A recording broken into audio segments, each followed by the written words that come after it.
Yes. All right, so we're talking about FIBs. So what I basically do is, and again, importance of timelines, right? If you're trading Forex, you want to basically understand which direction is the market going at the point in time that you're in the market. So the point in time that we're in the market, this entire move here, right here. So if I kind of circle it, so we're on the 2-hour time frame, but this is the area that we're in the market right now, as you can see, all the way from negative high to there's overall downtrend.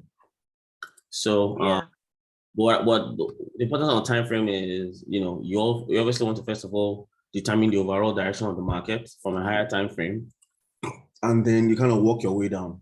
As you can see, obviously this is the previous high. You can see this previous high has never been broken. So this entire move right here that came up here and is now pushing down just looks like a retracement to me. That is way too far. Maybe it's 2012 here. So we're not going to, I'm just trying to see, okay, what's the market really saying? Everything seems to be pushing down. Come to my weekly, and I can see obviously on my weekly as well. You can see again, this looks like an overall downtrend as well when we look at what is going on here. Then like daily, for Forex, this is where I now start to kind of analyze things. So for example, delete. Okay. So for example, if I look at where the market is right now, this is the present market this is the present daily candle. We can see this the most recent days, but we can see the overall direction is a downtrend right now. So until this entire market breaks the previous high, I'm going to consider everything that happens all the way up to this point as a retracement. So what the FIBs do is to help you measure the distance of a retracement, and wherever the market retraces to automatically tells you whether it's going to continue in its overall direction or it might retrace to the next key level. The next key level, yeah. So, but you know what key levels are, right? I can explain what you said. You know what key levels are, right? Yes, maybe you should explain. I will explain them, right? So first off, to draw your FIBs, there are two ways to draw. There are different ways to draw the FIB if the market is in a downtrend or it's an uptrend, right? So when you look at the relative high to the relative low, or the relative low to the relative high, that kind of helps you tell, how to draw your FIB. So basically, if it's in a downtrend, that means you're drawing from top to bottom. Okay. So it's very important. And you're drawing from left to right. So you didn't see me do this. So it's about the trend. I did not draw it like this. I did not draw it from right to left. Okay.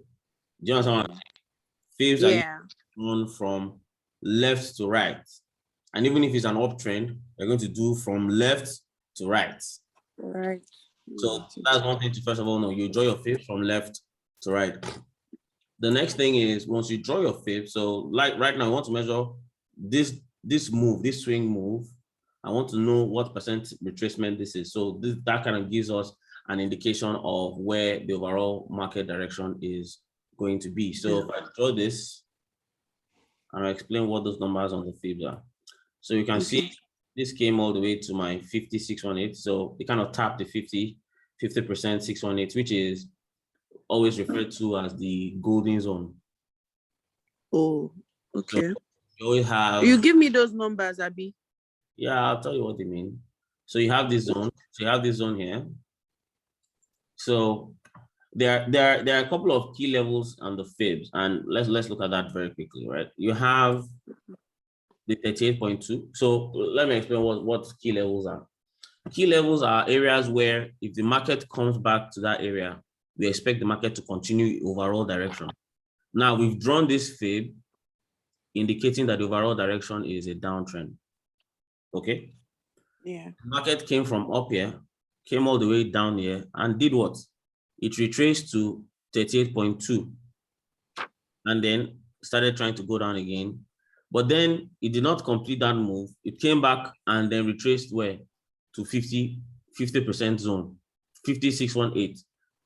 right? As you can see, it's within a retracement zone. So all of these just confirm that these areas, this level here, and this level here, and this level, this entire area are key market structure levels, meaning that the market is going to always respect these areas to confirm that this downtrend is still valid. If the market came back to 23.6, for example, 23.6, I'm not going to regard it. I just imagine that the market is just going to continue a very strong downtrend. But if it comes back to 61.2 or 61.8, then I start to say, okay, this is the golden zone. In fact, there are times when the market will retrace all the way to 78.6 or 88.6. All right. So the difference between numbers are, if the market retraces to 38.2 and continues, and it reacts off that level and continues downwards, that means that is going to be a very fast continuation of the downtrend. Okay. Very fast. When it retraces to 61.8, that is going to be a normal continuation of the direction of the market. Normal, it's not going to be very fast. It's just going to continue, just doing, so you can still take a few more days for it to continue to go across on the daily time frame now. Now, if it retraces all the way to 78.6 or 88.6, it's going to be a very slow continuation, because now you're very close to the beginning of the high. So if the market pulls back all the way up here, that means there was obviously very strong buyer pressure. But then once it got here, the sellers obviously took charge. But then obviously that's not going to be a very slow movement back all the down, exactly. Right. So again, 38.2 means it's going to continue really fast. 61.8, that's normal. And this also referred to as the golden zone. So the market always would respect this area if the market is going to continue on a downtrend. Yeah. Now, a lot of people ask me, okay, so if you're using your FIBs to measure a retracement, how do you know where to take profits? Right? Because if you are waiting and you're saying, oh, this market is retracing, once it enters here, enter a sell limit as an example, and follow the market for a sell. So that means you have entered a sell limit. Just once it taps here, boom, this is your aggressive zone, this is your normal zone. So your aggressive zone would have been here, your sell limit most likely would have activated, and then you are going on a downtrend. Where would I usually set my limit? Then you have what you call I'll call it FIB extensions, right? So what FIB extensions is, they help you mark out your take profit area. So the way I draw them is, you start from the high, you go to the lowest point, and then you go back to the high. And what it does for you is, when I scroll down, so you can see what it did. It drew out this 27%, negative 27%, negative 41%, and negative 61.8. So these areas are always going to serve as my take profit 1, take profit 2, take profit 3. So of course, I expect this market to continue to come down. This is going to be my TP1 for this direction. So as long as you rejected here, I'm going to continue from here, and my target is going to be TP1, right? Yeah. And that is how I usually will take that that trade. And if you see, my TP1 is here, and if you understand how the market reacts to wicks, this is my TP1. You can see these wicks here. This week, so I was trading with my eyes without using the FIBs. I would have looked left and said, this is where my take profit area is going to be, because I can see these wicks in the past. But you can also see, as the market, as I drew my FIBs, the FIBs also automatically identified here as where my take profit 1 should be, without even looking left. You can see all these wicks here. So all this. So it was FIBs extension that got to that place, right? Yeah, my FIBs extension, yes. Okay. But then if you don't want to use the FIBs extension, you can also mark those areas on your regular Fibonacci. So in my regular FIB, so if I delete my FIB extension, you can see my Fibonacci, I already put in those values there. So because normally we have 100% to 0, but I also drew this automatically into my FIBs. So once you're changing your FIB settings, and I can show my FIB settings, the call, no, that's FIB retracement. Select settings. So these are my settings on my FIB. You can take a screenshot, and so these are my settings on my FIB. and you can actually just set yours like this as well. It really just helps you know how you take TP1, TP2, and TP3. The colors are your choice. You can choose whatever style that you want, but at the same time, just understand what the percentages mean, so that you're able to understand. So I don't have to be drawing my FIB extension on top of my FIB again. I just have the levels already set. Okay, so that's that. And I can use your FIBs on any timeline. So basically, the way you want to think about it is use your FIBs on the timeline that you are analyzing. So usually, to tell your directional bias, usually you do the monthly, weekly, daily. And then, for, those who trade within the day, they want probably apply their FIBs at least not less than the 1 hour. So if you kind of look at the 1 hour, you want to say, okay. How about scalping? Yeah, I mean, if you're scalping, same thing. So, for example, you can see, so let's look at this entire area now and let's see what this retracement was. So if I take my FIBs now and I put my FIB retracement and I say it was a relative low to relative high, and you can see where the market reacted, 38.2. Reacted at 38.2, back all the way to 0%. So again, this was obviously acting as a double top, obviously confirming that, okay. Yeah, double top, yeah.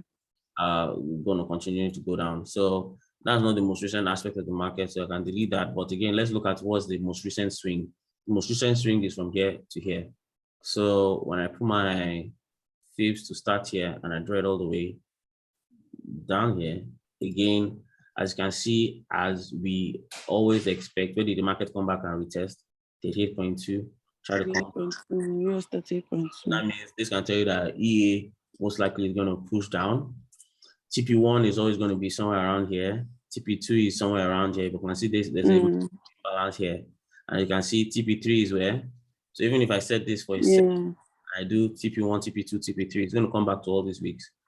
Yeah. But really come out because there's a ton of imbalance that the market needs to clear out. Yeah. So again, that is how you use the FIBs. And as you can see, perfect retracement, and then it's just going to push down. So again, this is how I trade. This is how I look at charts. FIBs are golden. They kind of help you determine where to enter the market from, where to exit the market from. Yeah. Okay. It looks quite simple. It is quite simple, but then the thing is, you need the right person to explain it to you. A lot of people have for it. Because when I was watching the market pro, it was looking like like exponential equation. Yeah. So So again, like I said, it just takes the right person to explain it to you in a way that you understand. Obviously, FIBs alone are not. I mean, you won't use the FIBs in and of itself. Obviously, you want to still apply your trend. Indicators. Yeah, whatever your entry reasons are. So you need at least, you can't just use FIBs as your entry reason. So you also want to make sure that you're using maybe your trend lines to figure out, the overall direction of the market. But again, if you trend like this, I can see that this trend is broken. If I go and put my trend here, I'm not sure. This is just 2 points, really. I see myself. Yeah, I have multiple touches. So again, it's also likely that the market has broken the overall downward trend, as you can see. Test, touch. Now this has broken, closed. But then if I go to my higher time frame, it might just be a week. Okay, well, you can see on the 4 hour time frame, it's also broken. If I go back to my daily time frame, I can see not yet. Yeah, so again, just a week. That candle is still just week, yeah. Exactly. But it still looks like it's going to break it. Yeah, well, we're yet to see. You can see you have long wicks up top, right? You can see all these long wicks that are up here. Yeah. Up here, this showing buyer rejection, and this is sellers are stronger. So the sellers are currently pushing market, and all these long wicks. Again, this further confirmed that there's a massive rejection here.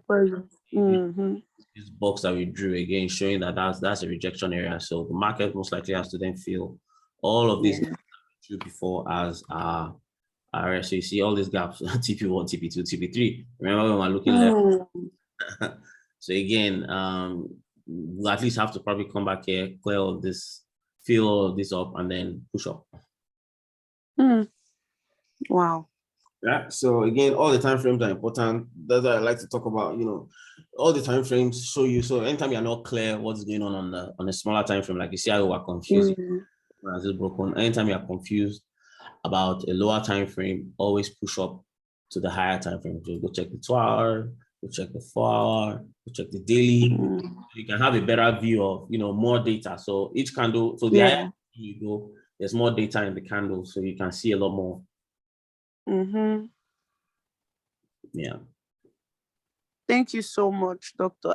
In fact, please, you're going to send me this this record. I'll put it up on YouTube and I will share with you. Okay. Yeah. All right, no problem. Thank you so much. Welcome. When I have any